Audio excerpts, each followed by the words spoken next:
Après l'agriculture, le tourisme est la deuxième activité économique du Pays de Bray. C'est encore une fois la géologie qui a influencé ce développement, car le Pays de Bray est un château d'eau. De nombreuses sources ponctuent le sous-sol.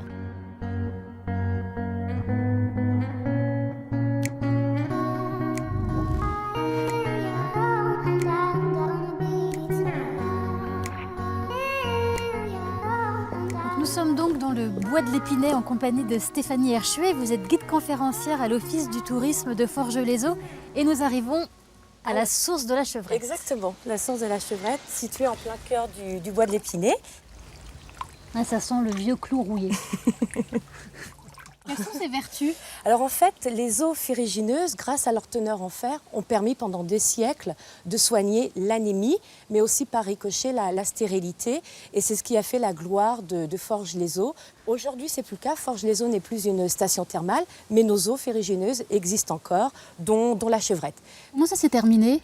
Alors en fait, petit à petit, la médecine a fait des progrès. On s'est aperçu que les saignées étaient néfastes et donc malheureusement pour la ville de Forges, il y a eu de moins en moins d'anémie et petit à petit, l'utilité des eaux de Forges s'est trouvée réduite. Et comment l'attractivité touristique a-t-elle continué malgré tout? Par le renom de la ville, par sa réputation, par son cadre attractif, par son côté nature. Et aujourd'hui, c'est l'avenue verte, ce parcours entre Paris et Londres qui lui offre une sorte de renouveau? Exactement, c'est vraiment l'un des principaux attraits touristiques de la région aujourd'hui. C'est vraiment le poumon du Pays de Bray. Forges est vraiment situé en plein milieu de cette avenue et donc on est vraiment le lieu de passage obligé sur l'avenue verte. Forges-les-Eaux compte une dizaine d'hôtels, toutes catégories, pour tous les budgets, et un casino, attraction de la ville. Richard Fricher est à la tête de 4 de ces établissements.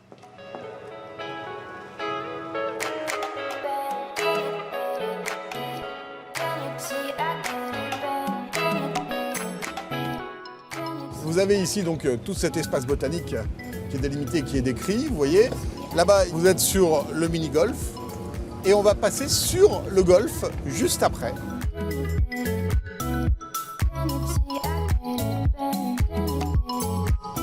Là, vous avez une petite plage qu'on a aménagée ici, vous voyez. Ça a été construit. Tout a été construit à partir de rien. Alors on va aller évidemment à l'endroit où il y a les sources. Vous avez l'ancien chalet de Savoie d'Anne d'Autriche, vous avez la statue de Richelieu et vous avez les 3 sources. Donc les 3 sources, vous avez la Royale, la Rainette et la Cardinale. La Royale, forcément Louis XIII, la Rainette, c'était Anne d'Autriche et la Cardinale, c'est la Cardinale de Richelieu. Donc on est aux sources de l'histoire de Forges aussi. On est aux sources de l'histoire de Forges. Richard Fricher, vous êtes directeur du complexe touristique de Forges-les-Eaux. Quel type de touristes est-ce que vous accueillez? On avait une clientèle qui était plutôt nationale. On a élargi notre offre aujourd'hui grâce à l'Avenue Verte à une clientèle plus internationale, des Italiens, des Allemands, des Anglais. De quelle façon est-ce que l'Avenue Verte a-t-elle boosté la fréquentation? Quand on a mis cette Avenue Verte, j'étais un petit peu sceptique et je me suis rendu compte d'ailleurs que c'est un franc succès. Nous avons des gens qui font ce parcours entre Londres et Paris de façon régulière, particulièrement évidemment entre mai et septembre. Et c'est non seulement un vrai succès, mais c'est une brillante idée. Quelle est la durée moyenne d'un séjour? Ici, la durée moyenne du séjour, je dirais que hors vacances, elle se situe aux alentours de 2-3 jours, généralement un week-end. Avec la totalité de ces hôtels, nous accueillons quasiment 85 000 clients à l'année en nuitée. Nous avons servi cette année plus de 180 000 couverts. On a 340 personnes qui travaillent ici sur le domaine. Nous sommes aujourd'hui un acteur touristique important dans le Pays de Bray. Et pour finir, ce livre à vous recommander, l'histoire de Forges-les-Eaux sous forme de petits précis historiques disponibles à l'Office du tourisme.